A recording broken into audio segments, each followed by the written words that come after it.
काफ़ी लोग रियलाइज़ नहीं करते हैं कि आपने एक्टिंग भी की है ब्लैक फ्राइडे में। वो तो मेरी ज़िंदगी की जवानी की भूल थी, वो मैं कभी नहीं करना चाहता था। मैंने उसके पहले थिएटर में बहुत एक्टिंग की थी। उसके बाद मुझे पता चला कि मेरा इंटरेस्ट नहीं है एक्टिंग में, इसको सक्सेसफुल कर देना, वरना ये मुझे ढूंढेगा 2 साल बाद कि इस की वजह से मेरी ज़िंदगी ख़राब हुई है। फीडबैक ज़्यादा लेना नहीं चाहिए, वो इसलिए क्योंकि क्या होता है ना कि आप जिस तरह से फीडबैक लेते हो ना, पब्लिक इतनी स्मार्ट है ना, वो उसी तरह का फीडबैक देती है। ये मेरे दोस्त है ना, इनसे क्या जेलस होना। हाँ, तो किसी की कोई फिल्म चल गई तो मुझे पता है कि उसकी ज़िंदगी तो ख़राब ही जा रही है। तो ऐसा है। मेरा नाम प्रेरणा है और आंखें थोड़ी सी झुकी सी हैं, because you know when you are in this industry you try to be as professional as possible, लेकिन ये जो फ़ैन मोमेंट होता है वो कहीं से बाहर छलक के आ ही जाता है।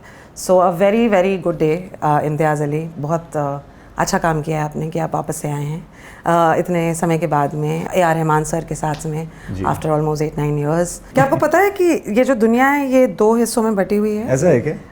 एक हिस्सा है ऐसा है क्या? हाँ, आपको नहीं पता, let me tell you more. एक हिस्सा है जहाँ पे लोग तमाशा से बहुत प्यार करते हैं, it's their favourite film.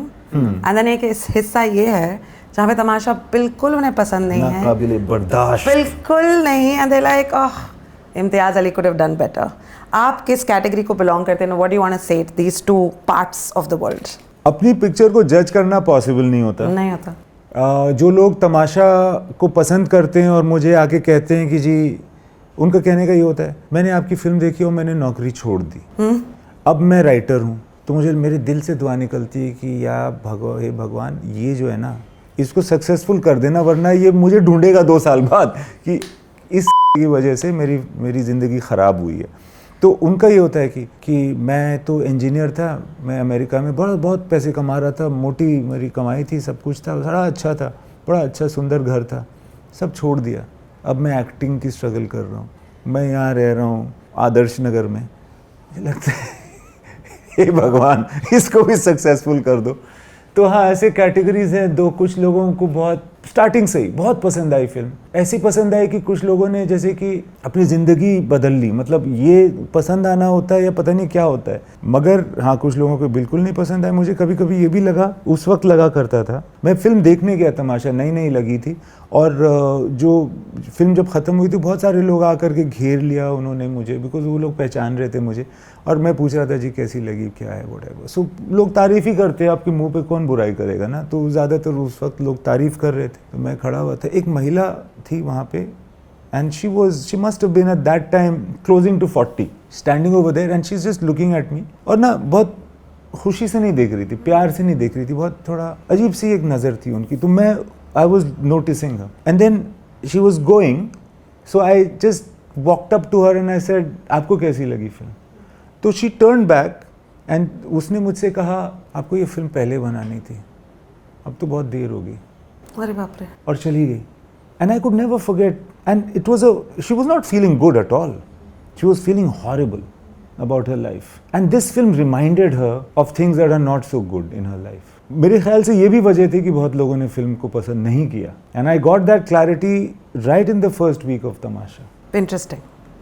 Just like and also to remember, क्योंकि फीडबैक आई डोंट थिंक मैं फीडबैक अच्छे से लेती हूँ। आई थिंक आई एम क्वाइट झगड़ा करती हैं आप। मन में मैं बहुत कोस रही होती हूँ कि तुम्हें क्या पता है, you know appraisals are just around the corner and the kind of feedback that comes through sometimes, who are you to say something to me? I am a radio jockey, I know what exactly happens, you are not even there in front of the camera, you are one person who had given an audition at some point, तुम्हें तो reject कर दिया, you are a reject. How do you take feedback, और do you ever even consider कि you know what, ठीक है, let me just take this up or not take it up? मुझे लगता है मेरा मतलब ही क्या है, मतलब फिल्म बन चुकी है, मेरा काम ख़त्म हो चुका है, अब वो देख रहे हैं लोग, हो सकता है उस वक्त मैं दूसरी फिल्म लिख रहा हूँ। मगर एक चीज़ होती है कि भाई you know being an extremely selfish man, pick up what the hell you can man, इसमें क्या, ऐसे झगड़ा क्या करना, pick up what you feel might help you in the next film, because there is no point. And दूसरी बात क्या है, एक और चीज़ की मुझे क्लैरिटी है कि जैसे कि मैं एक साबुन यूज़ करता हूँ ना, और मुझे लगता है ये बड़ा फालतू साबुन है, इसको फेंक देना चाहिए, ठीक है, मैं क्योंकि मैंने पैसे दिए हैं यार भाई, तो मेरा हक बनता है। उसी तरह से अगर कोई आदमी है, हो सकता है कि वो रिक्शे वाला, हो सकता है कोई भी, उसने मेरी फिल्म देखी, उसने पैसे दिए, पैसे से ज़्यादा टाइम उसने लगाया, उसको नहीं पसंद आई तो उसका हक है गाली बकने का। मतलब मैं समझ गया इस बात को, क्योंकि मैंने एडवर्टाइजिंग और मार्केटिंग भी की है। दूसरी बात क्या है ना, फीडबैक ज़्यादा लेना नहीं चाहिए।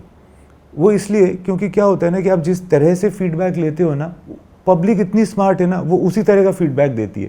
देखिए आपने फिल्म बनाई है, आपके लिए बहुत इंपॉर्टेंट है, बट उसका तो घर नहीं चल रहा ना आपकी फिल्म से। तो आप उसको पूछेंगे कोई भी फिल्म, भाई मुन्ना भाई कैसी लगी, तो वो क्या जवाब देगा? अगर आपने पूछा मुन्ना भाई कैसी लगी, बोला हाँ बहुत अच्छी है, मैंने बोला मुन्ना भाई कैसी लगी, अच्छी नहीं लगी। वो आपको देख रहा होता है, वो थोड़ी अपने आप से इतना कनेक्टेड है कि वो दुनिया का सत्य आपको बताएगा। So you have to be very careful taking feedback. I think feedback is something which you get when you are not asking for it. You will know कि ये ऐसा गया है, यू नो, मुझे मालूम है कि ये चीज़ें मेरी फिल्म में पसंद नहीं की गई हैं या की गई हैं। So you have to be, you can't make feedback. क्या होता है ना कि आजकल बड़ा वो सब कुछ ऐसा सिस्टमैटिक और सिस्टम में आ गया है।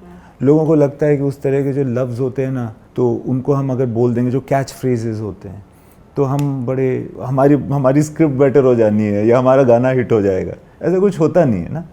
मगर वो जो नंबर्स होते हैं ना कि भाई इतना पॉजिटिव फीडबैक है, उतना नेगेटिव फीडबैक है, all of this because I have done market research, so I know that ये सब बड़ा डाइसी डेटा होता है। So one has to be careful with feedback. Right. Jealousy is another thing that I don't do well. Jealousy. I think Chamkila had a lot of that. Yeah. मतलब मुझे ऐसा लगता है कि अगर YouTube पे किसी वीडियो को ज़्यादा नंबर्स आ गए हैं, कोई इंसान थोड़ा मुझसे पतला है, you know, sometimes it's as big or small. Correct. पतला होने का हक क्या? तुझे कार्ब्स कैसे नहीं पसंद? हाँ, अब पीछे तू गाली। मक्कार है, तू कार्ब्स नहीं खा रहा, तू नकली है, घी नहीं लगाया तूने पराठे में, शर्म आनी चाहिए। I will make a film called Tamacha because right? मटर कश्ती खाओ, गाओ मत। Coming back to this, how do you deal with it? Do you get jealous of your directors, counterparts, colleagues? ऐसा कोई है ही नहीं यार। इतना काबिल कोई है ही नहीं। नहीं ऐसा नहीं है, बहुत सारे हैं। ये मेरे दोस्त है ना, इनसे क्या जेलस होना। हाँ, तो किसी की कोई फिल्म चल गई तो मुझे पता है कि उसकी जिंदगी तो खराब ही जा रही है। तो ऐसा है। बट जो दोस्त नहीं है, जैसे कि अभी हम संदीप रेड्डी वांगा की बात कर लें, हाँ, उनको कंट्रोवर्सी है, वो आपके दोस्त, मुझे ऐसा लगता है। नहीं, मैं नहीं जानता उनको जी। तो jealousy of the numbers that the film has made or the blockbuster success that it's gotten? No, with Sandeep Vanga, Reddy Vanga, actually मैंने उनकी पिछली फिल्म भी नहीं देखी है, और मुझे पता है वो बहुत अच्छे डायरेक्टर हैं, but I have not seen both these films. Even when you're a Ranbir fan? हाँ, एक्चुअली क्या हुआ ना, जब स्टार्टिंग में वो फिल्म आई तो बहुत ज़्यादा रिएक्शन हो रहे थे उस फिल्म के, और मेरी फिल्मों के ऐसे रिएक्शंस हो चुके हैं, तो मैं ट्राई कर रहा था ना यार कि मैं ना देखूं जी अभी और बाद में देखूं, थोड़ा सा जब वो बैलेंस हो जाए, ख़त्म हो जाए। मैं I wanted to see because there was too much charge on that film, you know, so I didn't want that. Yeah. I mean, अब now I'll watch it when लोगों ने positively भी बोल दिया, negatively भी बोल दिया. Yeah. But no, I don't feel a sense of jealousy to any filmmaker as such. Perhaps because you know क्या होता है ना कि हम जानते हैं कि हम क्या लगाते हैं उसके अंदर, तो ऐसा लगता है यार चली जाए तो अच्छा है। अच्छा, दूसरी बात क्या है ना, दिस इज़ नॉट, ये ना एक लिमिटेड मार्केट है नहीं, ये साबुन का मार्केट नहीं है, ये एक्चुअली फिल्म का मार्केट है। अगर 4 फिल्में अच्छी आएंगी ना हफ्ते में, मैं चारों देखूंगा, अगर एक भी नहीं आएगी तो मैं एक भी नहीं देखूंगा।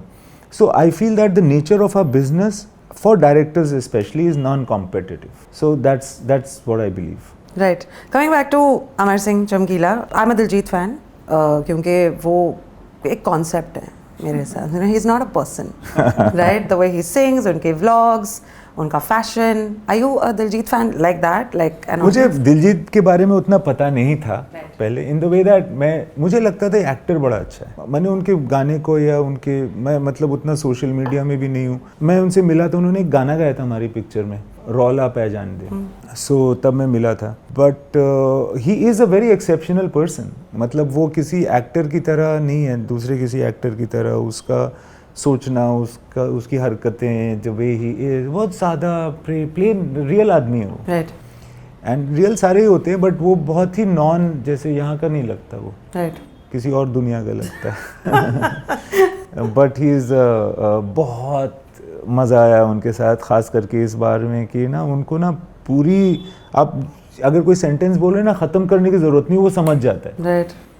और वो आ जाता है उस सुर पे, तो being a musician, being an artist, और उसकी समझ बहुत तेज़ है, उसके माँ बाप बहुत इंटेलिजेंट होंगे मेरे ख्याल से, सो बहुत तेज़ है, वो मिर्ची है। अगर क्या प्लग इन किया मैंने, कमाल।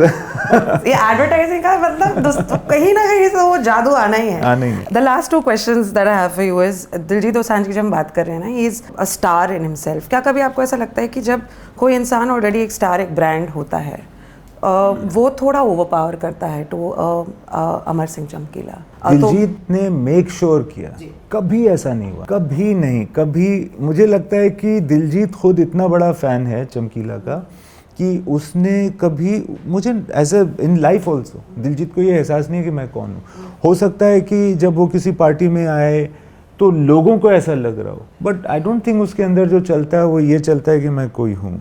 कभी एक बार भी ऐसा नहीं लगा। वो सिर्फ चमकीला की बात, चमकीला की तारीफ, हमने पूरी पिक्चर में यही किया कि जी इसका ये गीत, और हज़ार बार उसके गाने गा रहा है। जब शूटिंग नहीं चल रही है, बीच में ब्रेक में है, उसी के गाने गा रहे होते थे ये लोग। ये बिकॉज सारे म्यूजिशियन साथ में थे ना, उसके जो भी बाजा बजाने वाला है या ढोलकची है, all these people were together, so वो लोग अपना गाना बजाना ही कर रहे होते थे दिन भर। सो चमकीला के ही गाने गाते थे अलग अलग तरह से। सो नहीं, इसने कभी नहीं आने दिया। ये उसका मतलब, आई थिंक अगर कोई आदमी वाकई बड़ा होता है ना, तो उसको अपने बड़े होने का उतना एहसास अगर होता भी है ना, तो लेके नहीं चलता उसको, बिकॉज वो बोझ होता है, वो आपको आगे चलने से रोक देता है। ना रहमान को है, ना उनको है, ना किसी भी बड़े आदमी को, या खास करके अगर वो कलाकार है तो उसको ये होता है कि जी मैं ये हूँ, तो फिर तो है ही नहीं, वो कभी भी प्रॉब्लम नहीं आई। वो सेल्फ कंजम्पशन शायद उनके लिए, लाइक यू सेड, बोझ है। हाँ, वो and also self is boring beyond a point of time. How much self, या you have been with it for so long, how much more. या अमर सिंह चमकीला के बारे में जानने के लिए हम भी उत्सुक हैं, because so many conspiracies and so many theories about you know the iconic personality जो वो थे। आप जब फिल्में बनाते हैं वो काफ़ी पोइटिक लाइन्स पे होती हैं, and this one's a biopic, तो आप अपनी Imtiaz Ali craft, the poetic craft इस बायोपिक में कैसे डालने की कोशिश कर रहे हैं या फिर कर चुके हैं? देखिए, मैं हमेशा कोशिश करता हूँ कि जो भी इम्तियाज़ अली है ना, वो फिल्मों में ना आए, बिकॉज फिर वो सेम लगेगा।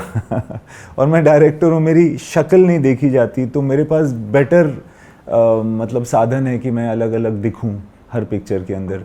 सो मैं चाहता नहीं हूँ कि ऐसा कुछ हो। ये फिल्म काफ़ी अलग वैसे भी है, बिकॉज जैसा कि आपने कहा कि ये किसी की ज़िंदगी पर आधारित है, तो ऐसे मैं कुछ भी मनगढ़ंत सीन वगैरह नहीं बना सकता हूँ कि सीन कैसे सीक्वेंसेस बनाने हैं या पिक्चर कहाँ से शुरू या ख़त्म करनी है। एक ज़िंदगी थी उनकी जो इतनी डायनामिक थी कि बहुत लोगों ने उनके ऊपर फिल्म बनाने की कोशिश की है। बहुत सारी चीज़ें, हर तरह का रस उनकी पिक्चर, उनकी कहानी में है। तो मेरी खुशनसीबी है, मैं ये कहना चाहूँगा कि मुझे मौका मिला। बाकी बहुत सारे लोग, मेरे कई दोस्तों ने बनाने की कोशिश की है फिल्म, बट कुछ हुआ ऐसा, समीकरण नहीं जमा किया हुआ, और मेरी किस्मत में ये थी। तो अलग फिल्म है, बिकॉज मेरी लिखी हुई फिल्म, मतलब मैंने स्क्रीन प्ले लिखा है साजिद के साथ इसका, बट वो कहानी तो उनकी कहानी ही थी ना, तो मैंने और कोशिश ये की कि चेंज ना करूं। तो मेरे लिए बड़ा अच्छा, फ्रेश, डिफरेंट एक्सपीरियंस था एज अ फिल्म मेकर। और फिर वो होता है कि जो चीज़ अच्छी होती है, जो मेरे अंदर होगी सलाहियत, तो वो आ ही जाएगी पिक्चर के अंदर, कहाँ तक छुपेगी। राइट।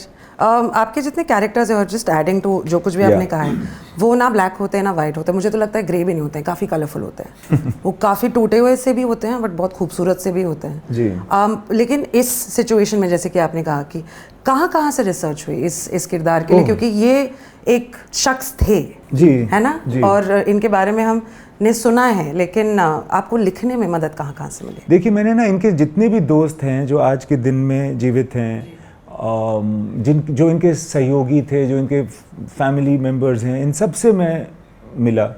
हम लोग सब मिले, बट मैंने भी पर्सनली कई बार एक से मुलाकात की। बिकॉज जो अजीब बात है ना इसमें, देखिए 36 साल हो गया आज उनके देहांत को। अमरजोत और चमकीला जो है वो 8 मार्च, यानी कि कुछ ही दिन बीता है, अभी मैं उनकी बरसी पर भी गया था, 1988 में ये लोग मारे गए थे।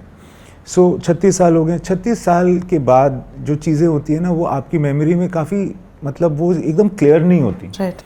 कभी आपको लगता है ऐसे, कभी किसी और को लगता है कि नहीं जी कुछ और हुआ था वहाँ पे, राइट। सो आप अलग अलग लोगों से मिलते हो, वो लोग थोड़ा अलग अलग धारणा रखते हैं, फिर उनके बायसेस भी होते हैं। कोई चमकीला को पसंद करता था, कोई उससे नफरत करता था, कोई उनका कंपेटिटर था, तो हर तरह के बायस। तो कई बार एक एक बंदे से मिलना जो उनके साथ था, किनसे मैं मिला सबसे पहले और सबसे अहम, मैं मिला आहूजा जी से, जो उनके रिकॉर्डिस्ट थे और अक्सर जो म्यूज़िक के पीसेज उनके गाने में होते थे, चमकीला के गाने में, वो आहूजा जी बनाया करते थे। तो उन्होंने सारा कुछ, बिकॉज मैं म्यूज़िकली अप्रोच करना चाहता था चमकीला को, तो मैंने आहूजा जी जो कि मोहाली में रहते, उनसे मुलाकात की। वो HMV के सारे गानों को वही बनाते थे, वही एक म्यूज़िक डायरेक्टर और ये थे। तो बहुत अहम शख्सियत है। जैसे कि दिलजीत कहता है कि उनके भी एक फ़िल्म बननी चाहिए कभी ना कभी। तो उनसे मुलाकात हुई, तो उन्होंने बताया, उनसे भी मैं कई बार मिला। फिर जो एक बहुत ख़ास बात थी, ये जो म्यूजिशियंस थे उस ज़माने के, जो इनके साथ बजाते थे, वो देखिए क्या होता है ना, जब आप रिसर्च करते हैं तो किसी प्रोफेसर से मिलते हैं या किसी मतलब ऐसे आदमी से मिलते हैं जिसकी बात पर आपको एतबार होगा। यहाँ ऐसे भी बहुत सारे लोग थे जिनकी बात पर आप यकीन भी नहीं कर सकते, बिकॉज वो बड़े मतलब ऐसे अनट्रस्टवर्दी टाइप के लोग हैं। यानी कि एक एक बंदा आज कुछ बोल रहा है, कल कुछ और बोल रहा है, और मुझे लगता है इसको अगर थोड़े पैसे दे दिए जाएं तो आप जो चाहोगे वही बोल देगा। ये तो मेरे दोस्त हैं। हाँ, कि आपको क्या चाहिए सर, आप बोल दो ना, मैं वही बोल देता हूँ। इस टाइप के एटीट्यूड में फिर आपको उनसे सच निकलवाना है, तो फिर कभी कभी आपको लगता है, क्योंकि बड़े सिंपल लोग हैं। एक बार मिला तो कुछ बोला, दूसरी बार मिला तो कुछ और बोला, तो दूसरी तीसरी के बाद मुझे समझ में आ गया कि रेशियो प्रोपोर्शन के हिसाब से ये घटना तो ज़रूर हुई होगी कि ये झगड़ा हुआ होगा जी। इस तरह से मुझे इकट्ठा करना पड़ा सारा माल, जिसमें फिर हम लोगों ने स्क्रीन प्ले लिखा। राइट। ये तो लोगों की बात हो गई है ना, कि आपने किस किस से बात की ताकि आप अपने रेशियो प्रोपोर्शन के हिसाब से, प्रोबेबिलिटी के हिसाब से do your maths. You were like a detective while getting all this, gathering all this information. अब जब हम बायोपिक्स की बात करते हैं, भाग मिल्खा भाग की बात हो गई, तो फरहान अख्तर जी के पास में उनके mannerisms, how he was etcetera, या फिर शकुंतला देवी की बात कर ले तो Vidya Balan had all of that opportunity.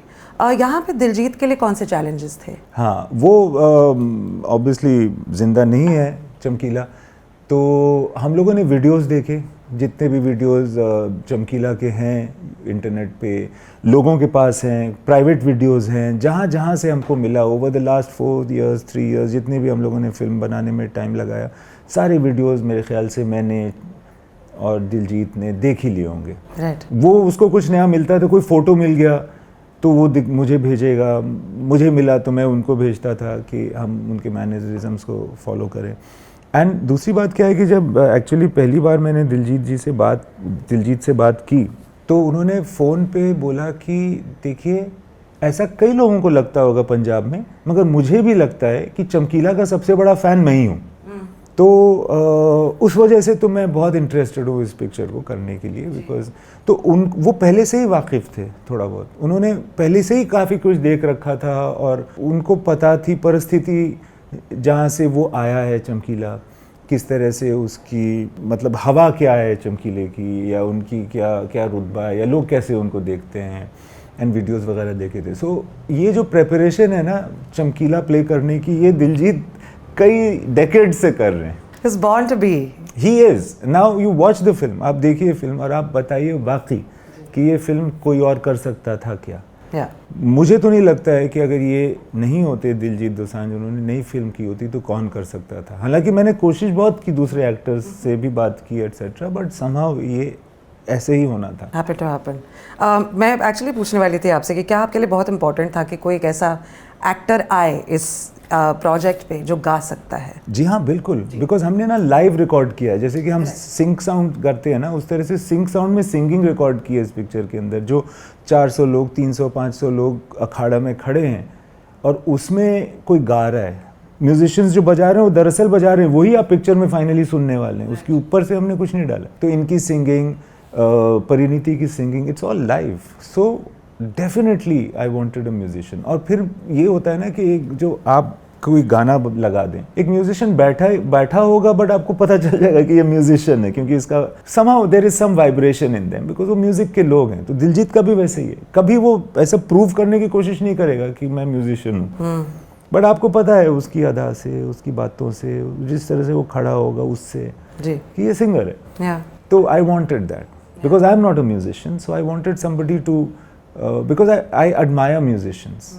You know, I admire वो जो सरस्वती होती है जो कलाकारों के अंदर होती है, तो so I wanted a musician. I put musicians on a pedestal. I feel कि वो definitely स्वर्ग जा रहे हैं. हमारा पता नहीं. बहुत की हरकतें ऐसी नहीं होती कि उनको वहाँ एंट्री मिलेगी स्वर्ग में.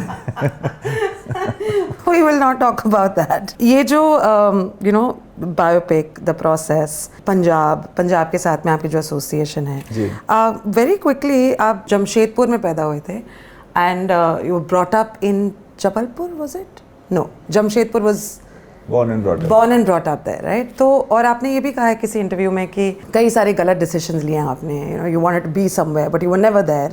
पंजाब के साथ में क्या एसोसिएशन है? Where does the Punjab factor come in? Punjab factor, God knows where it comes from. I have it's no not idea. The food, no. It's also the food. It's all, but it's also something. I think वहाँ पे कोई चीज़ है ऐसी कोई which kind of draws me and to it, and I also, whatever I've done which has something Punjab in it has also been graced a lot, and I feel therefore that I receive from Punjab, and I love it. I love going there. I love everything about it, and I don't love it like an outsider, you know, like I love a lot of places, and but Punjab का कुछ ऐसा है कि पता नहीं मुझे घुसने में अच्छा लगता है वहाँ, और वो भी मुझे एक्सेप्ट कर लेता है, ऐसा लगता है मुझे. बहुत सारी, जैसे जब वी मेट में सबसे पहले मैंने सोचा था कि राजस्थानी होनी चाहिए लड़की, फिर क्योंकि मुझे लग रहा था पंजाबी तो शायद ऑब्वियस होगा, फिर मुझे लगा कि नहीं, उस तरह से जो बोल रही थी ना, वो मैं जब लिख रहा था वो बहुत पंजाबी स्टाइल में बोल रही थी,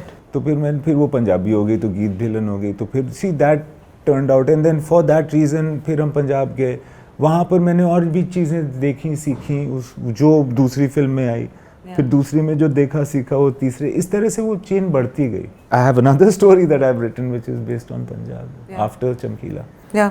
अब जब भी मेट की बात कर ही रहे हैं तो एक डायलॉग है उसमें जो आपका फेवरेट है, वो टमाटर वाला जो सीन है, क्या आपके फेवरेट डायलॉग्स चेंज हुए हैं थ्रू द जनरेशन? मेरा dialogue which is favourite from Jab We Met, and I think I apply it all the time, is पानी का काम तो पानी करता है. Any favourite dialogues of your films otherwise जो आप अप्लाई करते हैं, या फिर you know it's one of your favourites, या फिर इस फिल्म से if you wanted to share? हाँ, इस फिल्म में ना एक अच्छी बात, एक इंटरेस्टिंग चीज़ है कि ज़िंदगी समझदारी से नहीं चलती. ये ज़िंदगी जो है ना, ये समझदारी से नहीं चलती, ये बस चलती है, और इसके साथ इसकी चाल के साथ जिसको जो करना है ना, कर लेना है, बस समझना नहीं है कुछ भी. Right. So I think this is at some point Chamkila says this, and I think this was also very important learning for me from Chamkila, because when I was reading the text and seeing यार क्यों किया होगा इसने, ऐसा decision क्यों लिया होगा इसने, जबकि इसको मालूम था कि ख़तरा है, तो फिर भी क्यों वापस आ गया Hindustan, and so on and so fourth. तो मुझे लगा कि ये ज़रूर ये फील करता होगा कि समझदारी से नहीं चलती दुनिया. So this is one line that I like in this film. I'm sure there are others also, but this one jumps to mind.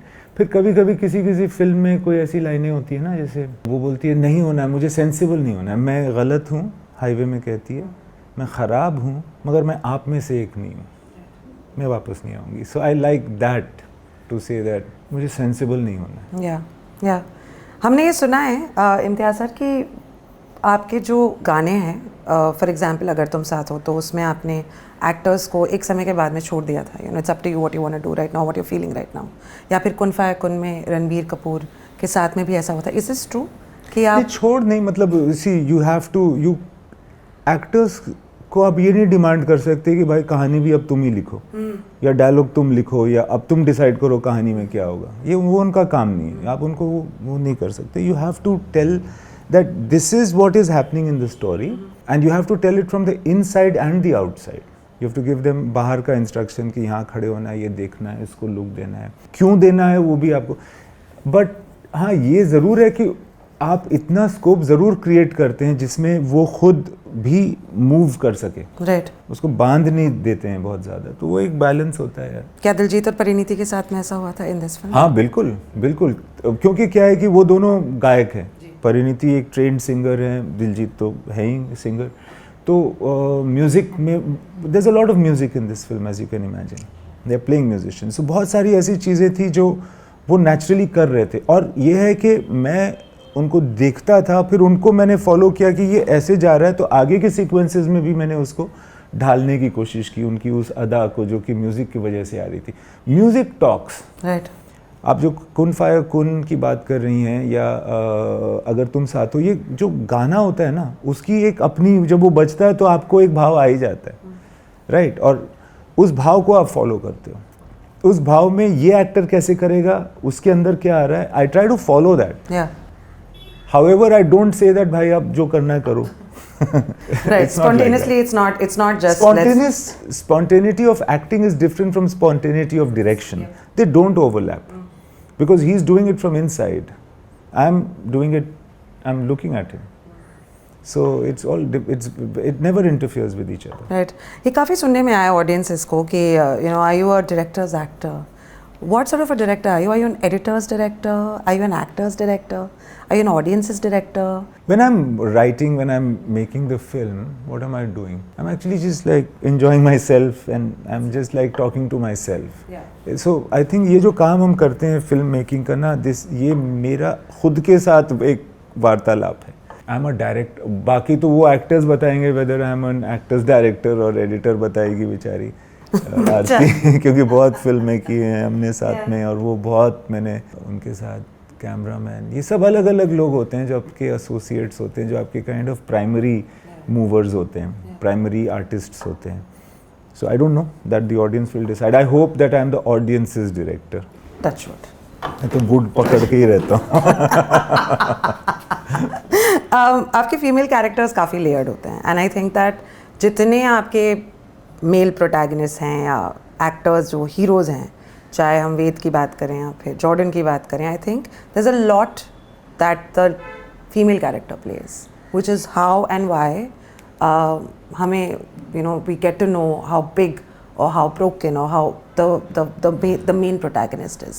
क्या इसमें there was a certain way that आप अमरजोत को दर्शाना चाहते थे, या फिर of course you can't change the scheme of events, but पता नहीं वो पैटर्न इस फिल्म में उस तरह से है कि नहीं, बट हाँ अमरजोत बहुत एक स्ट्रॉन्ग औरत थी मेरे ख्याल से, बिकॉज एक जब हम अखाड़े का सीन भी शूट करते थे ना, इतने सारे मर्द ही मर्द नज़र आते थे। तो जब अमरजोत अपनी ज़िंदगी में गाती होंगी अखाड़े पर, तो सिर्फ मर्द थे हर तरफ, हर म्यूजिशियन मर्द था, कोई ऐसा लेडी म्यूजिशियन नहीं होती थी।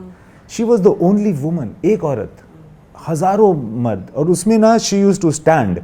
जब वो गा रही होती थी उसको मालूम होता था कि बहुत सारी चीज़ें जो मैं गा रही हूँ थोड़ी बोल्ड हैं, तो हो सकता है कि वो जो बंदे हैं जो देख रहे हैं वो मुझे ना थोड़ा लचर नज़र से देखेंगे। For a woman it's a very sensitive thing, so she never made a gesture, she was just, वो जैसे स्कूल टीचर की तरह खड़ी रहती थी, बट वो बहुत एक स्ट्रॉन्ग कैरेक्टर थी। और उसके ज़िंदगी में, जैसे आप फिल्म में देखिएगा, बहुत सारे उतार चढ़ाव आए। So that strength I hope and I feel might वो फिल्म में आई होगी। अमरजोत की जो स्ट्रेंथ है वो परिणीति के पोर्ट्रेयल में और फिल्म में ज़रूर आई होगी। दोनों की एक जोड़ी थी जो बहुत स्ट्रॉन्ग और बहुत इम्पॉर्टेंट थी दोनों के लिए। वो जोड़ी सिर्फ म्यूज़िक में नहीं थी, वो जोड़ी ज़िंदगी की परिस्थिति में भी थी कि किस तरह से इन दोनों ने शादी की, क्यों की, एंड थोड़ी अनएक्सपेक्टेड चीज़ें हैं वहाँ पे। सो मैं थोड़ा एक्साइटेड हूँ देखने के लिए कि कैसे लोग उसको रिएक्ट करते हैं। एक लाइन है, गाना जो सुना था अभी, आई am not remembering which song from this film itself, जहाँ पे परिणीति का एक लाइन है जो कहती है कि मैं बहुत ज़ोर से मोहब्बत करना चाहती हूँ तुमसे, मैं बहुत ज़ोर से प्यार करना चाहती हूँ। And I think that line really, I think, resonates with man women, doesn't matter, you know. Lyrically एक दिन जोर से करना है तुझसे प्यार, दैट्स राइट, यस, तुझको प्यार, राइट। आपके लिए which is that song which really relates to you and which you find really close to your heart?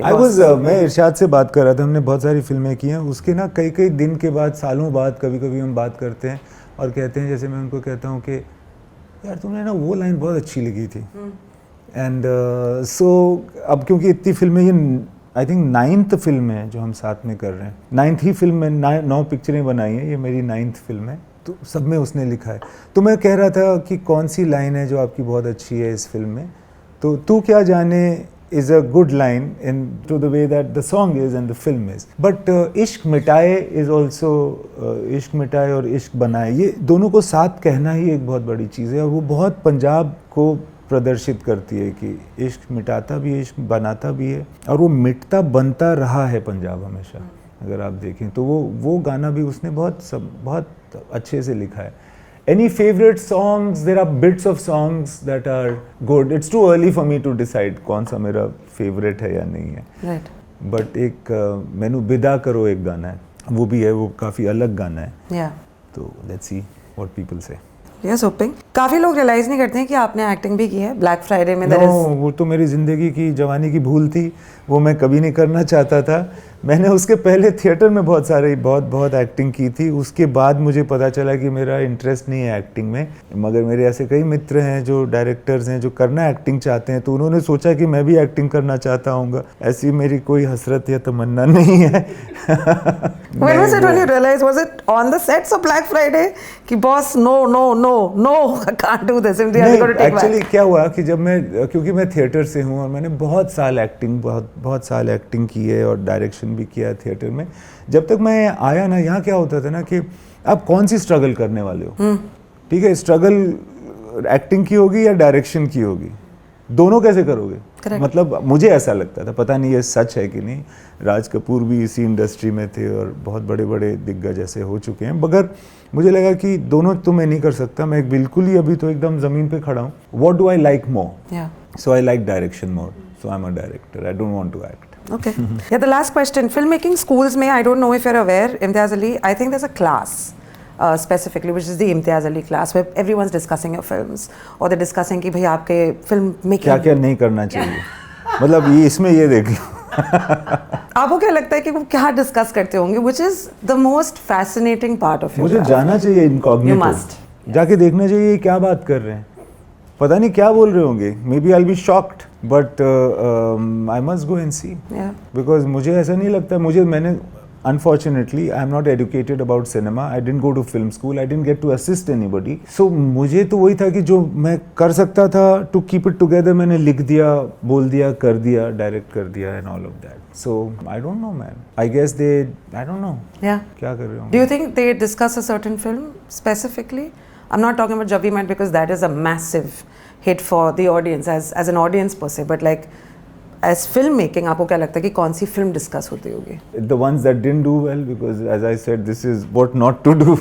Class, Rockstar, हाँ Rockstar में कुछ sequences ऐसे थे. Not sure. No problem, no pressure.